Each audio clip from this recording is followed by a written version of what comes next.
এবং এই অঞ্চলের দক্ষিণ অঞ্চলের আলেম সমাজের হাফেজদের সবচেয়ে প্রবীণ হাফেজ এবং উনি হচ্ছেন হাফেজদের উস্তাদ, ধুলাশ্বর ইউনিয়ন পরিষদের নির্বাচিত চেয়ারম্যান জনাব হাফেজ আব্দুর রহিম সাহেব।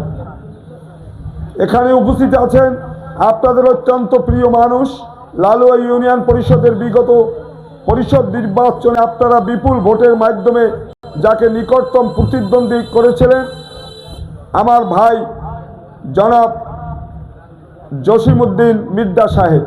এখানে উপস্থিত আছেন আমাদের কলাপাড়া উপজেলা নির্বাচন পরিচালনা কমিটির আহ্বায়ক, আপনাদের লালুয়ারি কৃতি সন্তান জনাব মাওলানা নাইমুল ইসলাম নাইম সাহেব সহ আমাদের কলাপাড়া উপজেলা এবং লালুয়া ইউনিয়নের ইসলামী আন্দোলন সহ তার বিভিন্ন সহযোগী সংগঠনের দায়িত্বশীল নেতৃবৃন্দ এবং এই লালুয়ার এই সভার আজকে উপস্থিত আমার তৌহিদি জনতা। আসলে বক্তব্য রাখার মতো কোনো কিছু আর বাকি নাই। এখানে যারা ইতিপূর্বে বক্তব্য রেখেছেন, আমি যাদের বক্তব্য শুনেছি অত্যন্ত সুন্দর কথা ওনারা বলেছেন। তারপরও যেহেতু আমি প্রার্থী, দীর্ঘদিন পরে লালুয়া এসেছি, দু একটি কথা বলতেই হয়। আজকে আপনারা যে কথা আমরা বারবার বলি, জুলাই বিপ্লবের মধ্য দিয়ে অর্জিত এই বাংলাদেশে একটি নূতন স্বপ্নের সূচনা হয়েছে, কিন্তু সেই স্বপ্ন আজকে মানুষ স্বপ্নই থেকে যাবে না বাস্তবায়িত হবে, এ নিয়ে আপনারা শঙ্কিত, কি ঠিক কিনা? নির্বাচনের ফলাফল নিয়ে আপনাদের চিন্তার কোনো কারণ নেই। অর্থাৎ আমরা যারা এখানে উপস্থিত হয়েছি, আমাদের প্রতিপক্ষ যারা, তারাই কিন্তু ফল ঘোষণা করেছে। কিভাবে? আজকে তারা বলে কি, নির্বাচনে তোমাদেরকে মাঠে নামতেই দেব না, নির্বাচনে তোমাদের প্রার্থী নির্বাচনটা ঘোষণা হোক নামতেই দেব না, ভোট দিতে যাইতে দেব না। আজকের এই মিটিংয়ে যত লোক উপস্থিত হয়েছে, এর চেয়ে আরো অনেক বেশি লোক উপস্থিত থাকতো যদি সেই পরিবেশ থাকতো। তারা হুমকি ধামকি যেভাবে দেয়, এখানে অনেক বক্তাই বলেছেন বাংলাদেশটা এখন মনে হয় সরকার চালাইতেছে কারা। আপনি দেখবেন হাট ঘাট বাজার থেকে শুরু করে এমনকি মসজিদের কমিটি, শিক্ষা প্রতিষ্ঠানের কমিটি সব কিছু দখল করে নিয়েছে একটা দল। আর দখলের মধ্য দিয়ে তারা সারা বাংলাদেশে একটা নতুন রেকর্ড সৃষ্টি করেছে। একটা লোক নির্বাচিত হওয়ার আগেই মানুষ যদি সিদ্ধান্ত নেয়, ওনাকে কিন্তু হইতে দেওয়া যাবে না, কারণ উনি হইলে আমাদের জান মাল ইজ্জত এলাকা সব কিছু আমাদের ওনার হাতে নিরাপদ থাকবে না। আজকে বাংলাদেশের যেখানেই যাবেন, এটা লালুয়া না, সারা বাংলাদেশে যেখানেই যান, মানুষ কিন্তু একটার ব্যাপারে আজকে একমত, যেই দলটাকে ক্ষমতায় আসতে দেওয়া যাবে না। আপনি বিভিন্ন ফেসবুকে বিভিন্ন ইসে আপনারা দেখেন, ভালো ভালো বুদ্ধিজীবী দেশে বিদেশে সবাই কিন্তু একটা কথা বলতেছে, ওই দলটার ভোট যত দিন যায় দিন দিন শুধু কমতেছে। কারণ এটা আপনার কোনো কিছু বলার দরকার নেই। ওই দলের যারা নেতারা আছেন, আমিও একদিন আপনাদের নেতা না, অন্তত তো আপনাদের কর্মী ছিলাম, ভাই ছিলাম, আপনাদের সাথেই তো আমি ছিলাম। এই কলাপাড়ায় আমি খুঁজে খুঁজে বিএনপির সৃষ্টি করেছি। এই লালুয়া ইউনিয়নে আসলে 20 জন লোক এটা কর্মী সভাও করা যায় নাই, 10 জন লোক লইয়ে কর্মী সভা করা যায় নাই। সেই দিনও তো আমি পার করছি, করি নাই? আমরা কোনো দোকানের ঘরের পিছনে বসে মিটিং করিয়ে গেছি, কেন লোকজন কম, 10-12 জন কমিটি করছি, 31 সদস্য উপস্থিত ছিল 10 জন কি 12 জন। সেই দিন থেকে আজকে বিএনপি আজকে একটা পর্যায়ে এসে পৌঁছেছে। সেখান থেকে কেন আজকে আমি বিএনপি ছেড়ে চলে আসলাম, আসতে কেন বাধ্য হলাম, এর প্রশ্নের জবাব আপনাদের দলের যে নেতা তারেক জিয়া সাহেব যে কথা বলেন, তাতেই তো প্রমাণ হয়ে যায় যে বিএনপি আজকে কোথায় আছে। তারেক জিয়ার বক্তব্য আপনারা শুনবেন, প্রতিটি কর্মী সভা, যেখানেই সম্মেলন, যেখানেই কর্মী সভা, তিনি তার দলের নেতাদেরকে একটা মেসেজই দেন, আগামী নির্বাচন আমাদের জন্য অত্যন্ত কঠিন। আপনারা যারা ভেবেছেন আমরা ক্ষমতায় এসেছি, এইটা এত সহজ না। আপনারা চাঁদাবাজি করবেন না, আপনারা সালিশ বাণিজ্য করবেন না, দখলদারি কাজ যত কাজ আছে এগুলা না করার জন্য উনি নির্দেশ দেয়। আমি যদি বলি জসিম তুমি নামাজ পড়ো না কেন, আমি যদি বলি তুমি এই কাজটা করিও না, এর অর্থ কি? সে ওই কাজ করে। আজকে বিএনপি নিজেরাও গর্ব করে বলে কি আমরা দলের ৭,০০০ এতজনরে বহিষ্কার করছি। এটা তাদের বুঝতে ভুল হইতেছে। তোমরা বহিষ্কার করছো এটা বলতে লজ্জা করে না? তোমাদের কেন বহিষ্কার করার দরকার হয়? তোমার দলের নেতা আজকে বিএনপির নেতা তারেক জিয়া যে কথা বলে, তার দলের নেতা কর্মীরা তার কথা কেন শোনে না? সে বলে চাঁদাবাজি করতে পারবে না, দখল বাণিজ্য করতে পারবে না, সালিশি করতে পারবে না, কিন্তু সেইটা কি বন্ধ হয়েছে? কোথাও হয় নাই। আর সেই চাঁদাবাজরা, সেই লুটেরারা কি দেয়? আমাদেরকে মেসেজ দেয়, আমাদেরকে বুঝায় আমরা দল থেকে এতজনরে বহিষ্কার করছি। আরে বহিষ্কার করা লাগে তো সব, ওই নেতা থেকে কর্মী সব বহিষ্কার করলে তারপরও যদি জনগণ স্বস্তিতে থাকতে পারে, এছাড়া স্বস্তিতে থাকার কোনো উপায় নেই।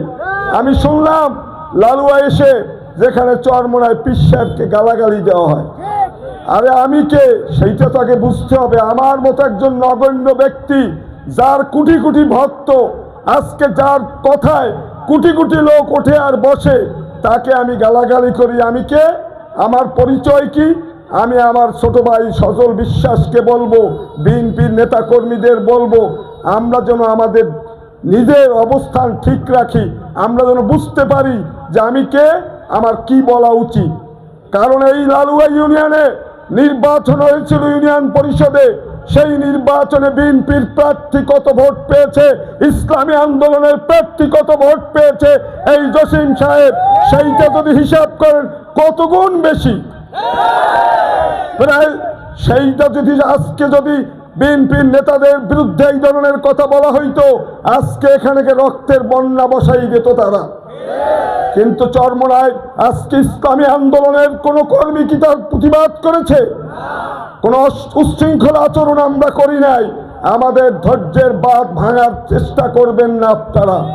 এই চরমোনায় পীর সাহেবকে তার অনুসারীরা, তার দলের লোকেরা ওই ইউনিয়ন পর্যায়ের না, শুধু গ্রাম পর্যায়ের একজন সমর্থক থেকে শুরু করে দলের কেন্দ্রীয় যে এমনকি পীর সাহেবের ভাই নায়েবে আমির, তারাও কিন্তু তাকে মান্য করে, তার কথায় সবাই একমত।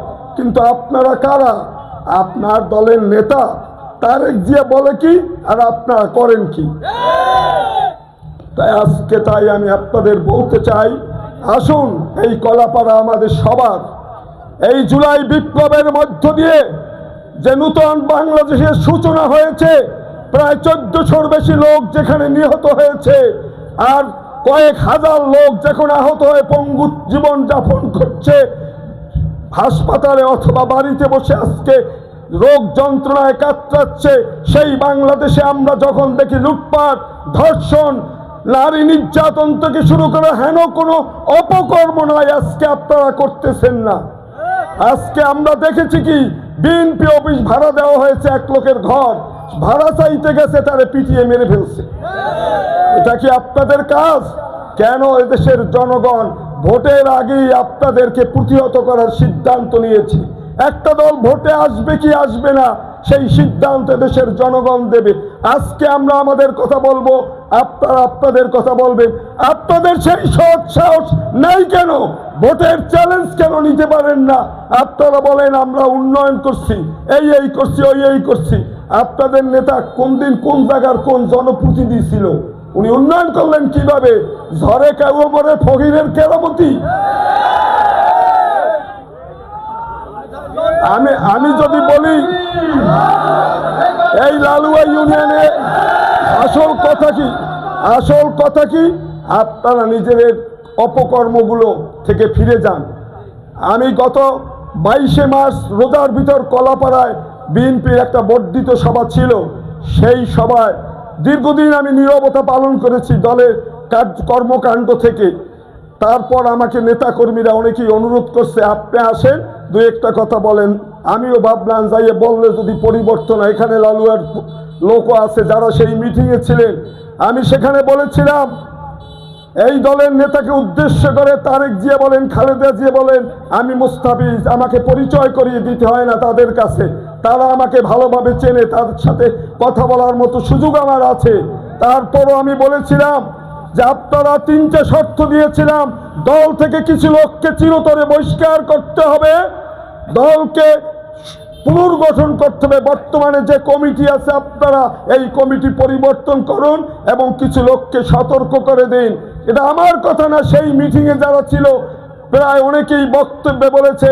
আজকে গ্রামগঞ্জে সর্বত্র আমরা শুনতে পাই, মানুষ বলে কি এখন যে কাজ বিএনপি করতেছে এর চেয়ে এর আগের আমলই ভালো ছিল, অর্থাৎ আওয়ামী লীগই ভালো ছিল। এই কথা শুনতে কেন হবে আমাদের? সেই পরিপ্রেক্ষিতে আমি বলেছিলাম, এবং আমি বলেছিলাম আমাকে নিয়ে টেনশনের কোনো কারণ নেই, আমি সারা জীবনই ন্যায়ের পক্ষে আছি, থাকবো। এখানে আমার তো অনেক প্রশংসা করে গেলেন সবাই, বলেন তার কোনো দোষ নাই। আমি জানি ভাই আমার অত গুণ নাই, কিন্তু আমার দোষ আছে। আমি অন্যায়কে প্রশ্রয় দেই না। সে যদি আমার নিজের আপন ভাইও হয় আমি কিন্তু তাকে ছাড় দিতে রাজি না। আমি যদি আমার নিজেরই ছেলেও হয় আমি যেটাকে মনে করি ন্যায়, আমি সেই ন্যায়ের পক্ষেই থাকার চেষ্টা করি। থাকার জন্য চেষ্টা কতটুকু পারছি কি পারি নাই তার বিচার আপনারা করবেন। আপনারা দেখেছেন এই লালুয়াতেও যখন ওই মুসলিম এইদের চাল দেওয়া হইতেছিল, এই লালুয়া বাজারে আওয়ামী লীগের কর্মীরা যখন যেই চাল নিয়ে গন্ডগোল করে, আমি কিন্তু এই লালুয়া, চান্দুপাড়া বিভিন্ন জায়গায় আমি নিজে সরজমিনে আসছি উপজেলা চেয়ারম্যান হিসাবে।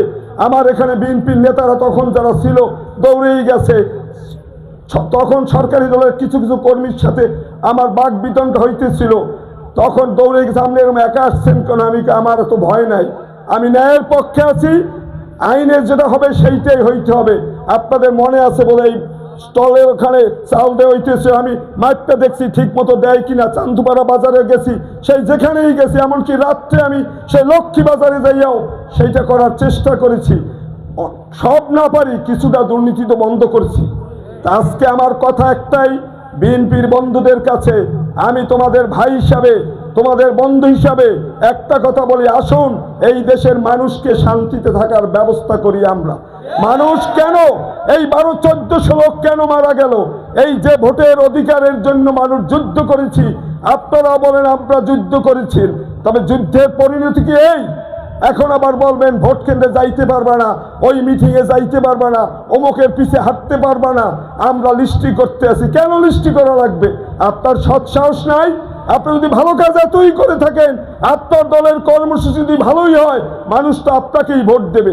আমরা খারাপ লোক, আমরা নগণ্য লোক, আমরা ভোটে দাঁড়াইছি, এত ভয় পাওয়ার কি আছে? ভয় পাওয়ার কারণ একটাই, আপনারা বোঝেন আমরা মানুষের যে ক্ষতি করেছি, যে পরিমাণ অপকর্ম করেছি, মানুষ আমাদের ভোট দেবে না। আর এই দলকে যদি টিকাইয়ে না রাখতে পারি, আমরা যদি ক্ষমতায় না যাইতে পারি, তাইলে ভবিষ্যতে আর লুটপাট করতে পারবো না। লুটপাটের যে সুযোগ, চাঁদাবাজির যে সুযোগ আপনারা নিয়েছেন, এই সুযোগ ধরিয়ে রাখার জন্য আপনারা কিছু লোক কি করতেছেন? এইসব ভয়ভীতি দেখাচ্ছেন। আমি জানি বিএনপির অনেক নেতাকর্মী আছেন, তারাও এইটা পছন্দ করে না, তারাও এদের বিরুদ্ধে, কিন্তু পারে না কেন? তাদের নেতা তাদেরকে প্রশ্রয় দেয়। এখানে আমার পূর্ববর্তী বক্তা মাওলানা নাইম সাহেব বলেছেন আওয়ামী লীগের কি সবই খারাপ ছিল? না, কিন্তু অল্প কিছু খারাপ ছিল। সেই অল্প খারাপের জন্য পুরো আওয়ামী লীগ আজকে কি ক্ষতিগ্রস্ত হয়েছে। তা আমি বিএনপির বন্ধুদের বলবো, আমরা ইসলামী আন্দোলনের পক্ষ থেকে আপনাদের দাওয়াত দিয়ে গেলাম, আসুন ন্যায়ের পক্ষে থাকুন, জনগণের পক্ষে থাকুন। এলাকার উন্নয়ন, এলাকার শান্তি, জনগণের নিরাপত্তার জন্য যেই পক্ষে থাকলে এটা সম্ভব সেখানে আমরা আসুন। আমি কেন এই দল ছেড়ে চলে গেলাম, যাইতে বাধ্য হলাম শুধু একটা কারণেই, এদেশের জনগণ এখন আর বিএনপিকে পছন্দ করে না। তার প্রমাণ আমি বললাম আজকে এখানে, আগামী জাতীয় নির্বাচনের প্রমাণ এদেশের জনগণ দেখিয়ে দেবে, যেটা দেখিয়ে দিয়েছে আজকে ঢাকা বিশ্ববিদ্যালয়ের নির্বাচন, জাহাঙ্গীরনগর বিশ্ববিদ্যালয়ের নির্বাচন এবং সামনে যতগুলো নির্বাচন আসবে, সেই ফলাফল থেকে আপনারা দেখবেন ফলাফল কি হয়। কারণ এদেশের জনগণ সবসময় অন্যায়ের বিপক্ষে। আজকে আমিও তাই এই অন্যায়কে ত্যাগ করে ন্যায়ের পক্ষে অবলম্বন করেছি। আমার বক্তব্য আর দীর্ঘায়িত করব না, অল্প কিছুক্ষণের মধ্যেই আমাদের আজান হবে হয়তো। আমি তাই আমার বক্তব্য শেষ করার আগে আপনাদের কাছে একটি অনুরোধ করব, এই আমার তৌহিদি জনতার কাছে, আসুন আমরা ঐক্যবদ্ধ আছি, আর ঐক্যবদ্ধ হই। আমাদের উদ্দেশ্য একটাই, ওই যে বলে হাফেজ সাহেব বলেছেন যে আমরা ভেস্তের টিকিট বিক্রি করি না, আমরা ভেস্তে যাওয়ার যে পথ, সেই পথে মানুষকে চালিত করার চেষ্টা করি। আর আপনারা কি কাজ করেন? আপনারাও রাজনীতি করেন, আমরাও রাজনীতি করি, পার্থক্য একটু ব্যতিক্রম। আপনারা করেন নিজের পেটের জন্য, নিজে খাওয়ার জন্য লুটপাট দুর্নীতি করিয়া আপনারা নিজের স্বার্থ সিদ্ধি করেন। আর আমরা রাজনীতি করি কি? জনগণের সুবিধার জন্য, ইসলামের জন্য, আল্লাহকে রাজি খুশি রেখে ইসলামের পক্ষে অবস্থান নিয়েছি আমরা, দেশ জাতি মানবতা এবং ইসলামী সমাজ ব্যবস্থা কায়েমের জন্য। তাই আজকে এখানে যারা এসেছে এই জনসভায়, আজকে যারা এখানে এসেছে তারা নিজের পকেটের পয়সা খরচ করে, নিজের কাজ ক্ষতি করে, নিজের সময় নষ্ট করে এই সভাকে সফল করেছে। আর এই ধরনের একটা সভা যদি আপনাদের করতে হয়, বিরিয়ানির প্যাকেট নাহলে খিচুড়ির প্যাকেট, গাড়ি ভাড়া, টেম্পু ভাড়া, এগুলো দিয়ে আনতে হয়। আর এই টাকা আসে কোথার থেকে? এই টাকা আসবে কোথার থেকে? আসবে আমাদের জনগণকে নির্যাতন করে, অত্যাচার করে, সুলিশ খামু, হাট খামু, মসজিদ খামু, স্কুল খামু, হাট বাজার সব কিছু, এমনকি ছোট ছোট ঢালা, সেগুলো আজকে কি হইবে? জাল পাতবে কেনা, টাকা নিয়ে যান সেখান থেকে। সমুদ্রে জাল কে কোথায় পাকবে, সেখান থেকেও টাকা নেওয়া হয়। এই হাফেজ সাহেব বলেছেন আমি নির্বাচন করেছি, এত টাকা খরচ করেছি, চা খাওয়াই নেই, পান খাওয়াই নেই, বড় বড় মিছিল করি নাই। কিন্তু ওই ইউনিয়নে তখন যে নেতা ছিলেন এই এলাকার আমাদের মন্ত্রী মহোদয়, তার ইউনিয়ন থেকেই উনি চেয়ারম্যান হয়ে আসছে। মন্ত্রী মহোদয় সেই ঢাকার থেকে হেলিকপ্টারে করিয়ে এসে ভোট দিয়ে গেছে, কিন্তু দুলেশ্বরে তার প্রার্থীর পক্ষে ক্যাম্পিং করিয়ে গেছে। সেখান থেকে উনি কেন বিজয়ী হলো? বিজয়ের মালিক আল্লাহ, আর ওনার সততা আর ওনার যোগ্যতা। আজকে আমি আমার বক্তব্যের শেষ পর্যায়ে এসে আমি অনুরোধ করব, এই কলাপাড়া আমার আপনার সবার, এই লালুয়া আমার আপনার সবার। লালুয়ার মানুষ কিভাবে শান্তিতে থাকতে পারবে, কিভাবে নিশ্চিন্তে তার জীবন যাপন করতে পারবে, ভয় ভীতি উপেক্ষা করে সেই পরিবেশ